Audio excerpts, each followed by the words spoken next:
Back,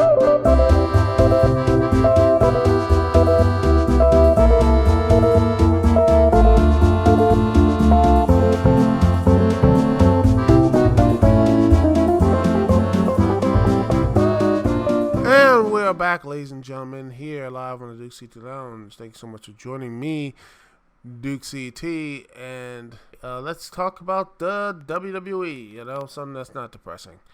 Well, unless you want to look at the ratings.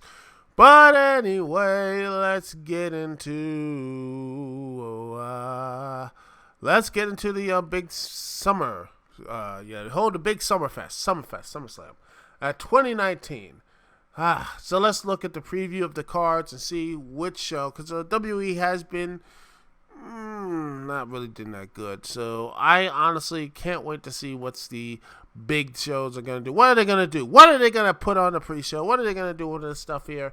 I don't know, because quite honestly, I really doubt, and I don't really care for SummerSlam. I want to care, but it's just, I want to really like this card because there's some really good stuff on this card, and I think there's some really good stuff here, and I think there's some very something that people will want to see, some people will like to see. So honestly, let's look at something different.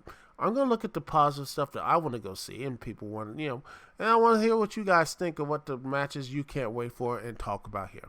The one, all right, let's take a look at the first match I definitely want to see is Kofi Kingston versus Randy Orton.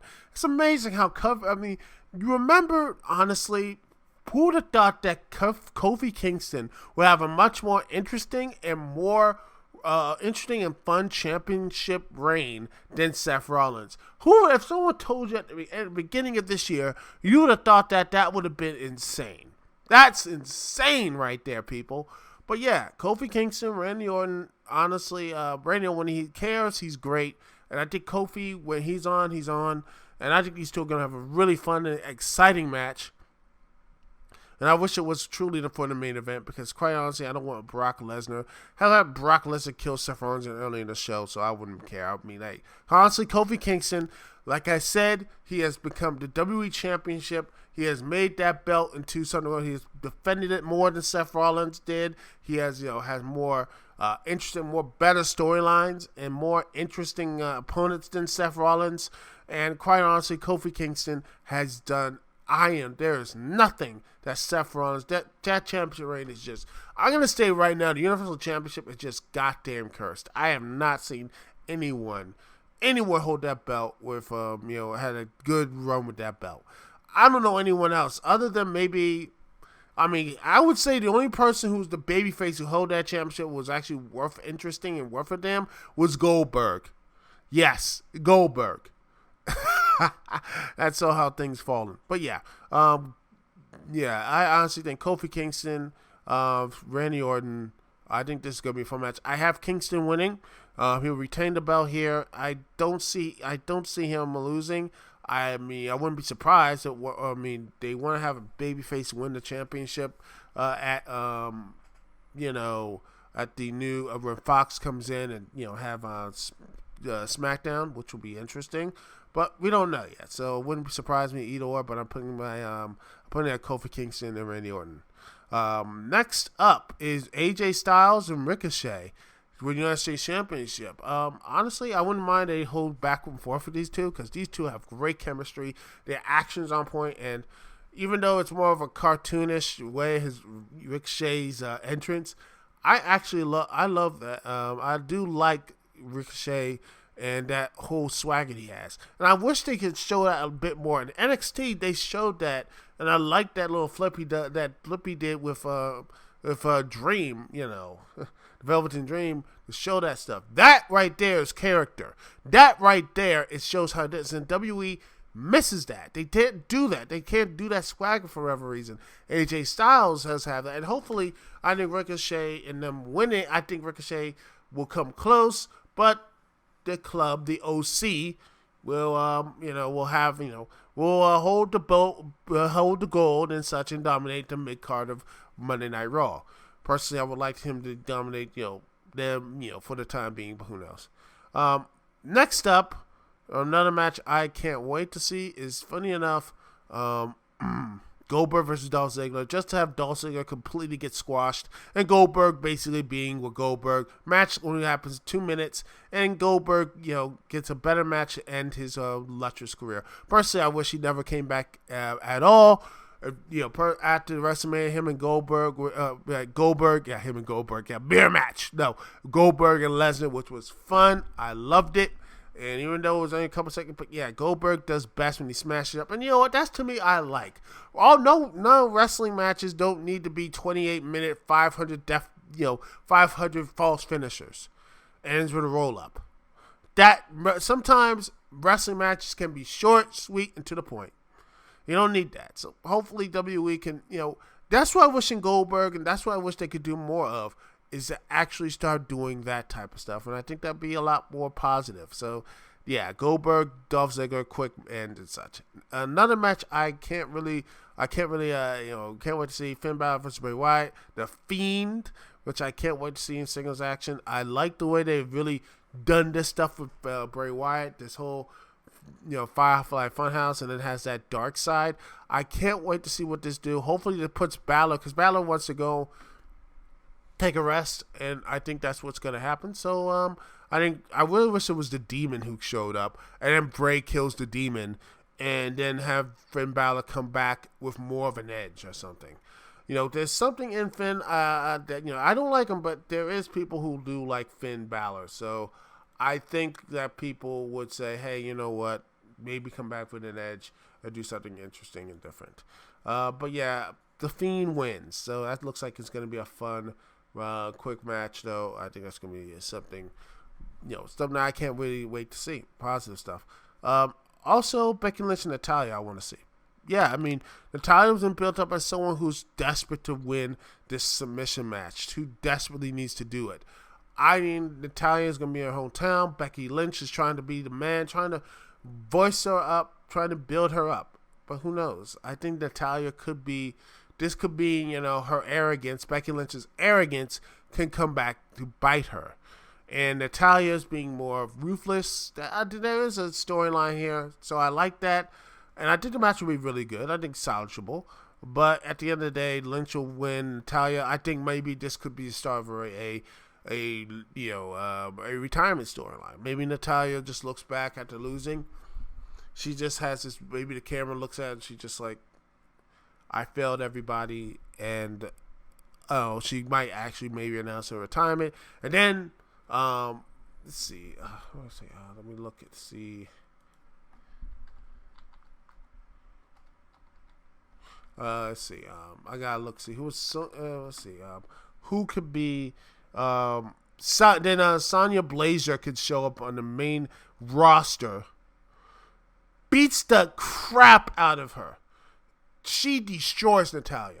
Bam! Makes her an instant threat. And then becomes something really new for someone like Becky Lynch. There you go.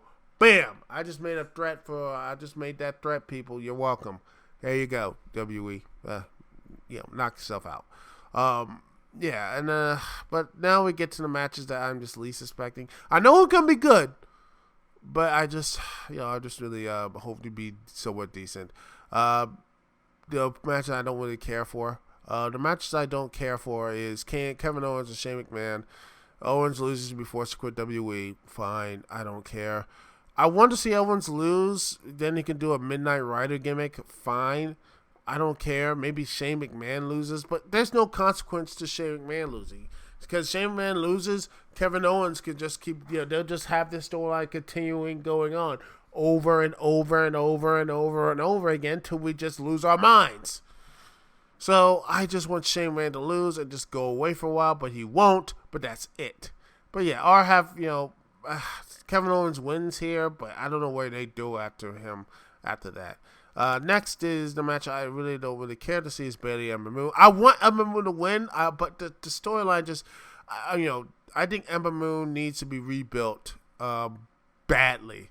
I think Bayley, turns full heel here and costs Ember Moon a chance to win, and Ember Moon goes back and really start, doing more, vignettes and such.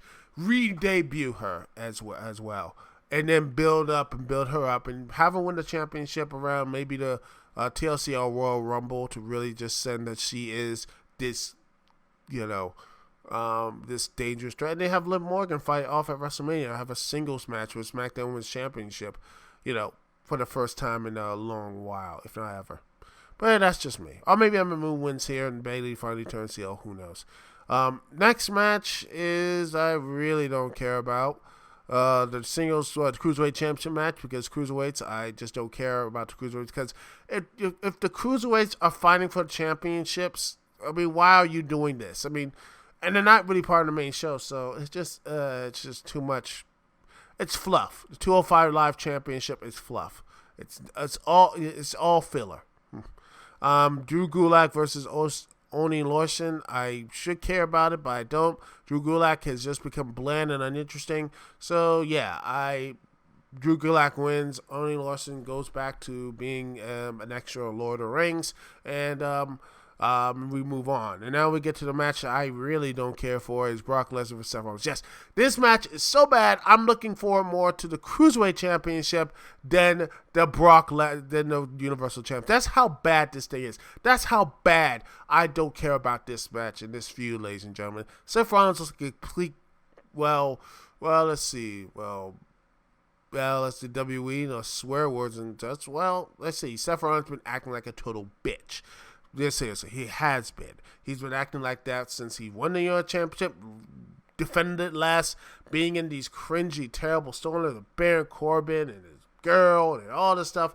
Just trying so hard. They're trying so hard to make Seth Rollins do a thing. And then have Brock Lesnar finally beat him. I was like, thank the Lord. I don't care. And you know what? Just have him just keep the belt. Because Seth Rollins looks like he can't make it. Maybe that's the storyline. Maybe they'll just have somebody like, Seth, you are too injured.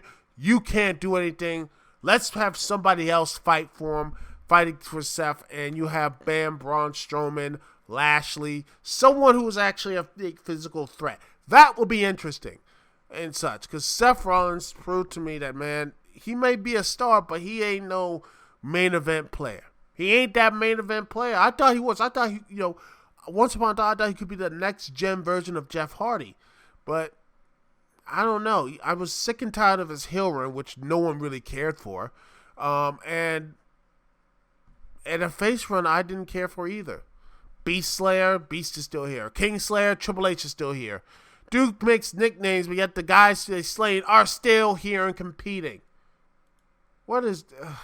that is, again... If you want to be called a Beast Slayer, slay the goddamn Beast. Make sure Lesnar doesn't come back. If you're the King Slayer, take down Triple H so he never comes back. It's not like Triple H is still wrestling. This is just, it's pathetic. And that's the real flaw. That's the real issue against me with Seth Rollins. He's so pathetic, man. He can't finish the job. And I'm tired of it. So I don't know. Put Big Dog in, but I don't know if he's healthy or not to do a full schedule. So he might be just chilling. He look like he might be going out of the WWE soon. So they might be pushing, I don't know, Braun Strowman, Bray Wyatt. I don't know. Heck, put AJ Styles in the match after he beats Ricochet or something. Have him be like, after beating Ricochet or something, he's still fresh. Have Seth Rollins be making a triple threat. They still into the club. AJ Styles becomes the Universal Champion and U.S. Champion. Bam, there you go. Have another feather in the multiple feathers in AJ Styles' cap, and have him run Raw, and have Lesnar be so mad that he gets fired or whatever, or just become like a stationary figure or something. Be a legendary guy. That's it. But those are my rantings and such. So yeah. The Cruiserweight Championship match. I'm more looking forward to that than the WWE title.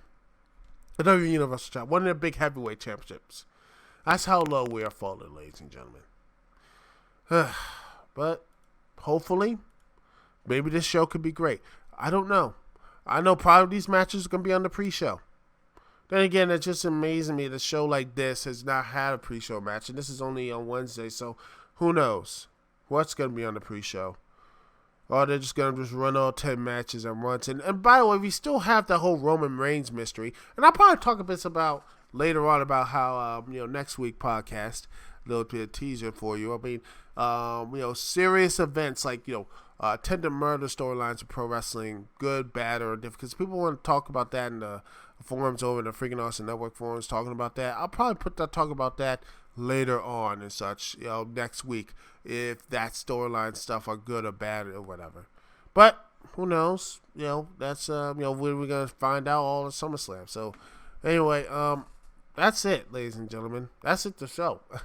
That's the show, folks. Thank you so much for listening. Thank you so much for being here. This is Dukect here.